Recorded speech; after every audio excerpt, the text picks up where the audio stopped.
سعال الأطفال ليس حالة عارضة كما يعتقد البعض، فما مدى خطورته؟ ومتى يستدعي قلق الأهل؟ وهل ثمة حالات طارئة تتطلب الحذر في التعامل معها؟ اليوم نلقي الضوء على سعال الأطفال، ما هي أسبابه وأعراضه وطرق تشخيصه وسبل العلاج، في هذه الحلقة من صحتك والحياة.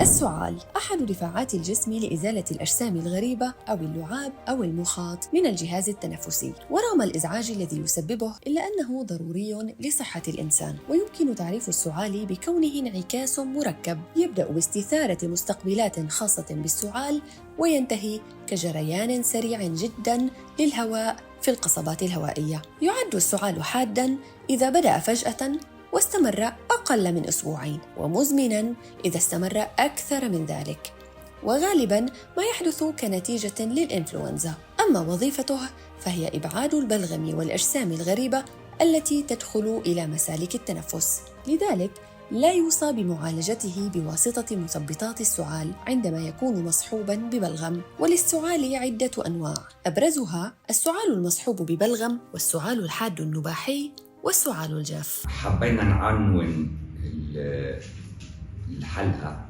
بعنوان السعال عند الأطفال ليس دائما عارض عادي. الموضوع حاليا ساخن بامتياز، وهو موضوع آني بسبب دخول الأولاد للمدارس منذ أسابيع، وهيدا بيزيد احتمال العدوى بين التلامذة بالمدارس، وانتقال العدوى من التلامذة إلى الأهل أو إخواتهم الصغار في المنازل. هل السعال خطر؟ وما مدى خطورته؟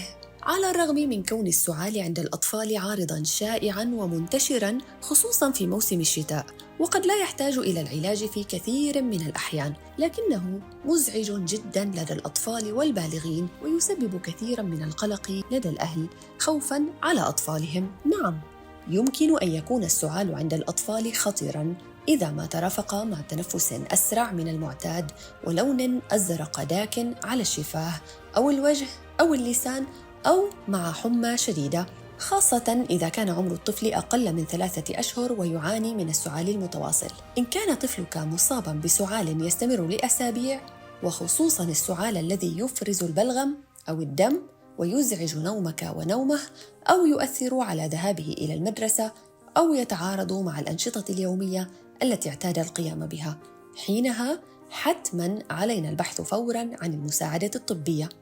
وعن أبرز أنواعه يقول دكتور غسان سليم: ننتقل الآن للسعال المزعج، وهون كمان استجواب المريض، استجواب أهل المريض، الاستماع للمريض وطريقته بالسعال هي بتنورنا، وإن شاء الله بتوصلنا للحل بمعظم الأحيان حتى قبل ما نكون بلشنا نفحص المريض. يعني إذا المريض عنده سعال جاف مع تغير بالصوت، فإذا هيدي تسمى حالة الالتهاب الفيروسي للحنجرة أو لارنجيتس، وهون العلاج بكل بساطة أدوية من مشتقات الكورتيزون لفترة قصيرة جدا.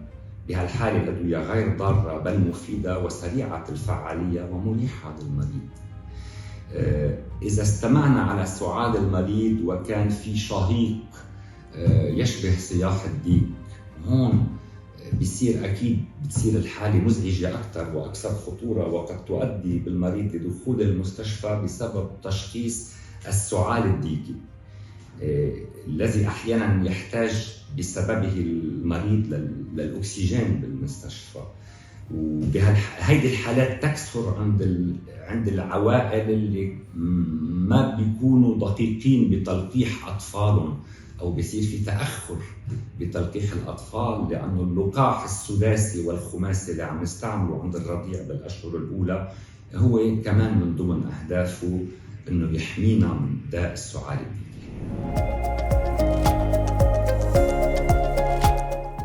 إن السبب الأكثر شيوعاً للسعال عند الأطفال هو الإصابة بنزلات البرد، كما قد تسبب العدوى الفيروسية التي عادة ما تصيب الأطفال خلال العامين الأولين من حياتهم، وتأتي مصحوبة بسيلان الأنف أو السعال مع أو بدون حمى ويختفي بشكل تلقائي، أو أمراض الجهاز التنفسي أو التعرض البيئي للملوثات المختلفة أو الربو. وقد تشمل الأعراض السعال الجاف أو السعال الخشن أو السعال مع المخاط. السعال الديكي يأتي على شكل نوبات يرافقه احمرار في الوجه وتقيؤ، وقد يستمر من 2 إلى 6 شهور. أما التهاب الجيوب فيظهر بعد سن 5 ويكون مصحوباً بسعال وسيلان في الأنف ويشتدان في ساعات الليل الأولى. كما قد يحدث السعال بسبب وجود عيوب خلقية في مجرى التنفس. إذا بدنا نتطرق إلى الأسباب رح نبلش بالحالات السهلة جداً. يعني أنا ممكن يجيني أهل يقولوا لي دكتور عم يسعل والسعلي فيها بلغم وعم نحس إنه في خرة بصدره. هيدي الشغلة كتير بتخوف الأهل، بس نحن واجبنا نقول لهم مثلا إنه في حالات هي المراحل الأخيرة من إصابة الرشح الفيروسي العادي. هالمراحل الأخيرة السعلة فيها خرة بالصدر. السعال بيصير وقت بده ينام الولد بالربع ساعة التي تسبق النوم، وبيسعل بالربع ساعة بعد ما يفيق الصبح، بس بين الاثنين النوم عم بيكون سليم وحياته اليومية عم بتكون مريحة. يعني هذه سعلة آخر الرشح.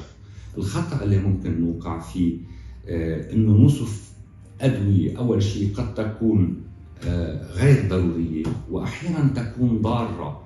وهون أنا بحب أحكي عن مدرات البلغم اللي بنسميها بالإنجليزي الميكولاتور ولا الميكوليتيك. في دراسة فرنسية بتقول إنه استعمال مدرات البلغم يفاقم السعال، يضر البلغم ولكن يزيد السعال. وإحصائيات الضمان الاجتماعي الفرنسي إنه المرضى الذين يأخذون هذه الأدوية يدخلون المشفى أكثر من الذين لا يأخذون هذه الأدوية. يعني إذا كنت أنا بحالة على كل حال تلقائية الشفاء، ليش أنا بدي أعالج المريض؟ بقى هون العلاج بيصير إنه طمن الأهل ويقول لهم ما تخافوا رح يصح لحاله. ولكن هيدا الولد إذا كان بأول سنة مدرسة، يعني مناعته بعد عذراء، وأول سنة بيصير في اختلاط بينه وبين غير تلامذة، رح يلقى تقريبا بموسم الشتاء فيروس كل 10 أيام. يعني بتكون السعلة شارفت على الانتهاء، بيرجع بتقوى مرة تانية وبترجع سعلة ناشفة لأنه لقط فيروس جديد. وهون الخطأ الشائع، بس الأهل يقولوا قلت 3 أشهر عم يسعل يا دكتور وما وقف ولا ليلة واحدة، إنه نفكر إنه هذه سعلة مزمنة. هي ليست سعال مزمن، بل هي نوبات سعال متكررة ناتجة عن إصابات متقاربة بفيروس الشتاء بالنسبة لأول سنة اختلاط بالأولاد الآخرين. والسنوات الجاية أكيد رح تزيد بالمناعة ويصير في تباعد بحالات العدوى عند نفس الطفل. من ضمن الفقرة اللي قلنا أنه السعال يترافق مع حرارة، ما بدنا ننسى كمان احتمال الإصابة بالتهابات رئوية جرثومية قد تكون خطيرة وقد تتطلب أنه نجري فحوصات دم، نجري أحيانا صور صدر، وعلاجها أكيد بيتم بالمضادات الحيوية المناسبة. وأخيراً بالنسبة للأسباب، في أسباب نادرة أكيد رح بطول الوقت إذا ما نتحدث عن كل سبب لحاله، لأنه كل سبب لحاله بيستاهل محاضرة. في عنا حالات خاصة مثل الارتداد المعوي المريئي عند الرضيع اللي بنسموه gastroesophageal reflux بسبب أسيد المعدة. الرضيع بيصير هيدا المرض بيتسبب له بسعال. ما بدنا ننسى انه ببلادنا وبكل منطقة الشرق الاوسط بعد في كمان كتير حالات من داء السل اللي هو يعالج بمضادات حيوية بتقدمها بلبنان وزارة الصحة.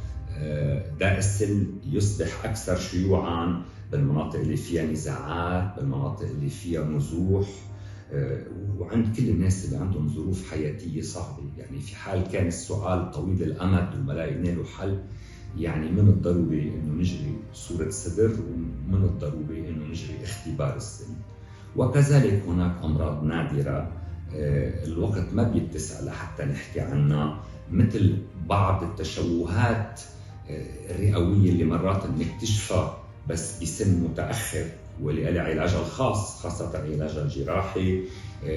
مرض وراثي أيضا اسمه التليف الكيسي أو سيستيك فايبروزيس، وهو موجود بلبنان بس بنسبة قليلة، موجود بنسبة أعلى بكثير بالمجتمعات الغربية. كما قد يكون فرط الحموضة في المري أحد أسباب السعال عند الأطفال. وهناك أيضاً السعال الارتجالي الجهوري الذي يختفي أثناء النوم ويسببه الضغط النفسي، وقد يستدعي طلب استشارة نفسية من متخصص. من الأعراض المعروفة للسعال لدى الأطفال والتي غالباً ما يختبرها الأهل كحة متواصلة قد تتحول إلى خشنة مع مرور الوقت، وقد تأتي مترافقة مع بلغم، الصفير وضيق التنفس وسيلان في الأنف. من العوارض التي ترافق السعال هو وجود صفير زفيري، يعني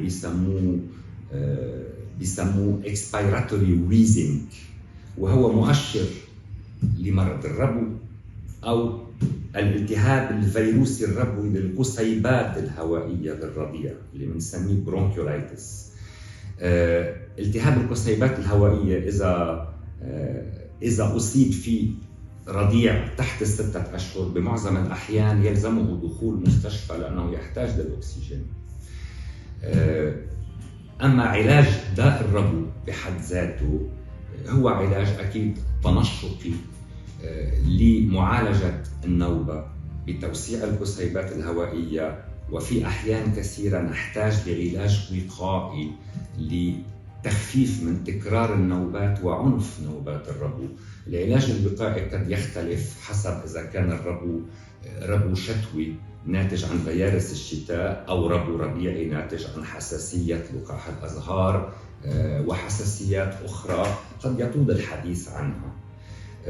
بهالحالة هيدي ممكن نسمع نحن الصفير بالأذن من غير ما نحط السماعة على صدر المريض، بس في حالات كتير ما بنسمعه بالأذن المجردة وما بنسمعه غير نحن وضعنا السماعة على صدر المريض. الصعوبة بتجي أحياناً بأنه كيف بدنا نتحايل على المريض عشان ما يخاف من الطبيب اللي لابس المريوض الأبيض، يعني بيحتاج لحتى أتنصت على المريض مرات عبر ثيابه، لأنه إذا حس ببرودة السماعة رح يخاف ويبكي وتختفي كل الأصوات اللي بدي أسمعها. بقى بهالطريقة هيدي بمعظم الأحيان الفحص السريري كافي من غير أي فحوصات مختبر أو فحوصات أشعة، ولكن إذا كانت ضرورية فلا بأس بأنه نجريها. أما الأعراض التحذيرية والتي ينبغي على الأهل التعامل معها فوراً فهي تحول لون الشفتين أو الجلد إلى الأزرق والشهيق، والنوبات التشنجية الاختلاجية التي تترافق مع السعال المتكرر.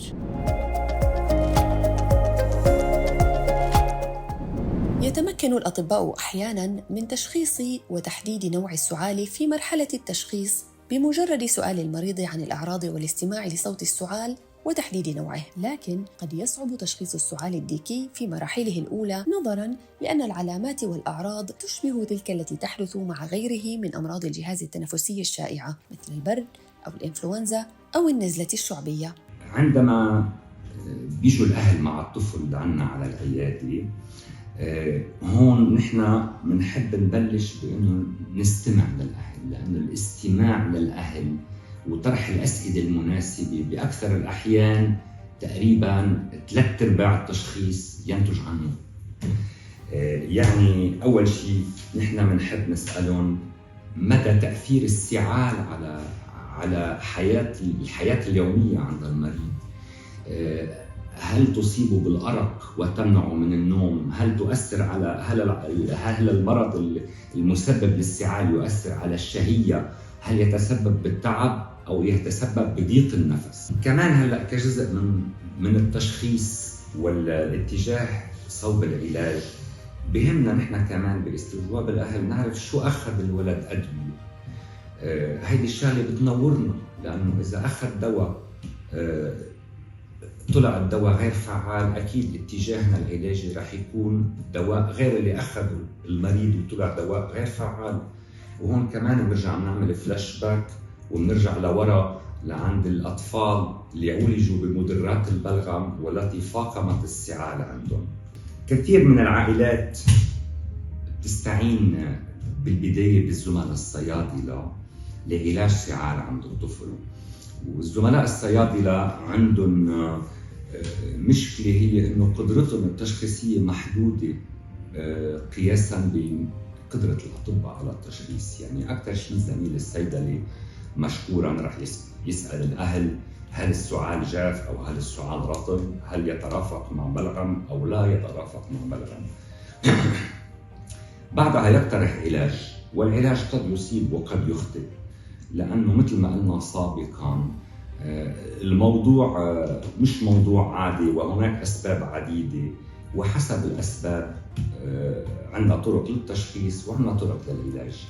هلا أكثر طرق التشخيص هي باستعمال سماعة الطبيب. يعني إذا صار في استجواب جيد للمريض أو لأهل المريض وصح لنا أنه نفحص المريض بطريقة دقيقة، قد نستغني عن كثير من الوسائل التشخيصية المكملة، سواء كانت فحوصات دم أو فحوصات أشعة. من ضمن الاستجواب والفحص السريري بهمنا كثير نعرف إذا هالسعال يترافق مع حرارة مرتفعة أو عوارض أخرى قد تكون وجع في عضلات الجسم، وهذه مؤشر لفيروس الإنفلونزا اللي ممكن يشخص سريريا. بس كمان عندنا مختبرات تعطينا نتيجة وجود فيروس الإنفلونزا بإفرازات الطفل بساعة واحدة، وهذه الشغلة بتخولنا لحتى نخفف تأثير المرض على المريض بأنه نعطي مثلا مضاد فيروسي لداء الإنفلونزا اللي هو بيأمن الشفاء بسرعة وبيخفف العوارض بسرعة، على شرط انه يعطى باول 48 ساعة من الإصابة. وهون الخطأ الشائع احيانا انه بهالحالة هذه سعال مع حرارة يعطى المريض مضادات حيوية. المضادات الحيوية رح تكون عقيمة، رح يصح لحاله بس رح يكون تعذب كثير، وبالمستقبل كثرة الاستعمال تبع المضادات الحيوية قد تخلق ما يسمى بكتيريال ريزيستنس، يعني مقاومة الجراثيم للمضادات الحيوية في المستقبل. ولسوء الحظ عندنا هذه الظاهرة كثير شائعة بلبنان، ونتمنى أن نسيطر عليها. وقد يلجأ الطبيب إلى طلب المزيد من الفحوصات في بعض الحالات، من بينها الأشعة السينية على الصدر، اختبارات الدم، وأحياناً الزرع، وطلب اختبارات مسح للفم والحلق. ترتكز معالجة السعال على تحديد السبب ومعرفته، وبعدها قد ينصح الأطباء بالعلاج من خلال وصف المضادات المناسبة، مثل المضادات الحيوية للالتهاب الرئوي الجرثومي أو مضادات الهستامين للالتهاب الأنفي الخلفي التحسسي. ولا ينصح عادة باستعمال مثبطات السعال مثل ديكستروميتورفان والكودين للأطفال، لأن السعال طريقة مهمة للجسم لتنظيف الإفرازات من المسالك الهوائية. كما لا ينصح بالإفراط في استخدام البخاخات والأدوية المزيلة للاحتقان في الأنف، ولا ينصح أبداً باستعمال تلك الأدوية دون وصفة طبية، لكونها قد تسبب آثاراً جانبية من شأنها أن تؤذي طفلك. كما يلجأ الأهل غالباً إلى استخدام العلاجات المنزلية مثل استعمال البخار أو الحمام الساخن وشرب السوائل الساخنة وتناول العسل بكميات مخففة، وهذا للأطفال الذين تزيد أعمارهم عن عام بهدف تخفيف السعال. في إطار داء الإنفلونزا أنا من اللي بيشجعوا الجميع لياخذوا لقاح الإنفلونزا، ولقاح الإنفلونزا ممكن من عمر 6 أشهر وبالطالع. أكيد الإصرار أكثر على الرضع بالسنوات الأولى، لأن الإنفلونزا ممكن يكون خطير جدا، وفي حالات تنتهي بأقسام إنعاش بالمستشفيات في حال لقطوا حالات إنفلونزا صعبة. وكذلك الناس اللي عندهم أمراض مزمنة خاصة تنفسية بتجعل من صحتهم هي بهشاشة عرضة أكثر لمضاعفات الإنفلونزا التي قد تكون خطيرة على حياتهم. ولذلك أنا شخصياً كل سنة باخذ لقاح الإنفلونزا، وعائلتي كمان، وننصح فيه جميعاً. هلأ تحدثنا عن العلاجات اللي ممكن تستعمل بحالات السعال حسب الأسباب، اللي هي ممكن تكون مضادات حيوية، ممكن تكون مضادات فيروسية لعلاج السبب، ممكن تكون علاج تنشطي في حال الإصابة بالربو. كمان ما بدنا ننسى كمان شيء اسمه رفاهية المريض. يعني بوقت نوعات المريض بيقول لي طب يا دكتور أنا عندي رشح، بس هذا الرشح أكيد رح يصح لحاله مش خطر على حياتي، بس الليالي اللي أنا عم أقضيها من غير ما أنام شو فيك تعمل معي؟ وهون أكيد علاجات السعال متوفرة. منحب نسلط الضوء كمان على بعض العلاجات الطبيعية اللي هي نافعة، مثلا العسل، مثلا الزعتر. ما راح استفيد كثير، بدنا ننتبه بس شغلة واحدة للعسل. في إجماع على أنه قبل عمر السنتين يستحسن ما نعطي الولد عسل بسبب احتمال وجود جرثومة بالعسل قد تؤثر عليه بأول سنتين من حياته. أخيراً العبرة من المحاضرة اللي بتمنى تكون نالت رضاكم هي إنه السعال، إذا كان السعال ما بيأثر على نوعية حياة المريض وكنا متأكدين إنه هذا رشح عادي وتلقائي الشفاء، إنه مش مضطرين نروح لعند أي طبيب أو لعند أي صيدلي، لأنه بهالحالة هيدي أول شيء عم نتعرض لنلقط جراثيم بعيادة الطبيب نحن بغنى عنها. تاني شغلة عم نضغط مرات على الطبيب أو على الصيدلي ليعطينا دواء. الدواء ممكن يكون غير ضروري، ممكن يكون ضار، ونحن جبنا سيرة مضرات البلغم، وكذلك جبنا سيرة استعمال المضادات الحيوية بغير محلها اللي هي إلى مضارة. ولكن بس السعال يأثر بشكل موضوعي على نوعية حياة المريض، أكيد الاستشارة الطبية جدا مهمة، والتأني باستجواب الأهل ليوصلنا للتشخيص السببي وللعلاج المناسب بيكون جدا مهم. وأنتم، هل سبق لكم أن سهرتم ليال طوالا مع أطفالكم بسبب السعال؟ شاركونا تجربتكم.